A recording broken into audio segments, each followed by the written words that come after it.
Hey everyone, welcome back to the channel. Today we're diving deep into a fascinating and often overlooked NBA story, Gary Payton's brief stint with the 2003-2004 Los Angeles Lakers and his infamous resistance to Phil Jackson's legendary triangle offense. Now you might have heard the rumor of the criticism. Payton didn't buy into the triangle and that's why the Lakers never won that year. But like most things in basketball history, the truth is way more layered than just a simple clash of egos or systems. So let's unpack this story, explore what Payton actually said about his time with the Lakers, and then use that as a lens to think about some bigger themes: player-coach dynamics, systems versus individual talent, and how stubbornness and adaptation affect legacy. First, if you're not familiar, the triangle offense is one of the most famous offensive systems in NBA history. While Phil Jackson didn't invent it, he perfected it during his coaching career, especially with the Chicago Bulls in the 90s, where Michael Jordan won 6 titles. Then Jackson brought the triangle to Los Angeles, leading the Lakers to 3 consecutive championships in 2000, 2001, and 2002 with Shaquille O'Neal and Kobe Bryant. After that third championship, the Lakers made a big splash by adding Gary Payton, a future Hall of Famer known for his lockdown defense and a fiercely competitive style of play. But here's where it gets interesting. Despite joining one of the most successful teams in the league, Payton openly admitted in a 2021 interview with Scoop B. Robinson that he didn't want to learn the triangle offense. So it wasn't about me tripping and being incompetent of learning offense. I didn't want to learn the damn offense. I wanted to play the way I wanted to play. You know what I'm saying? Now that's a pretty bold statement, especially from a player known for his basketball IQ and competitive fire.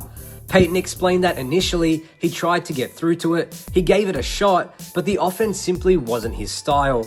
The triangle requires players to be selfless, to share ball handling duties and make constant cuts, and work within a very specific structure to create scoring opportunities. Payton, on the other hand, was used to controlling the pace, calling his own plays and scoring buckets. He was the system in Seattle, not a system player who adjusts and fits in. He described it as being pushed out of his comfort zone and into the unknown. He even thought Phil Jackson might loosen up and let them run the triangle the way we wanted, but that never happened. This raises an important discussion about basketball philosophy. The triangle is designed to maximize team cohesion and efficiency, minimizing predictability. But what happens when a star like Payton, who thrives on control and individual playmaking, steps into a system? I came from running up and down the basketball court, me controlling the ball all the time, calling my own plays, to trying to run an offense that was going through one person and we making cuts and hoping we get the basketball.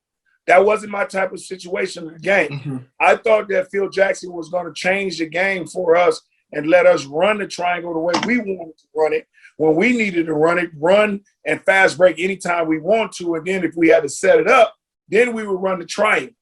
But it wasn't like that. That's pretty telling. The triangle expects players to trust the process, to sacrifice individual glory for team success. Now, before we dismiss the triangle entirely, let's remember the results. Under Phil Jackson, the triangle brought 11 NBA championships, including the Bulls 6 and the Lakers 5 titles. So clearly it worked, but it wasn't foolproof, and it required all-time great talent. Shaq, Kobe, Jordan, Scottie Pippen, players who could execute the offense at an elite level. When Payton joined the Lakers squad, they made it all the way to the 2004 NBA Finals, just falling short. So even with his resistance, the triangle was still largely effective. To put it into perspective, think about the Golden State Warriors system before they acquired Kevin Durant. The Warriors were revolutionary with their ball movement, spacing, and pace, but they hit a ceiling until Durant joined and added another transcendent talent. Similarly, the triangle's success was heavily dependent on having elite players who could fit the mold or who were willing to adapt. Without Shaq, Kobe, Jordan, or Pippen, the offense lost some of its magic. So was the triangle inflexible? Maybe. Did it require rare talent and buy-in? Absolutely. Payton's story also highlights an old-school stubborn mentality that's part of basketball lore.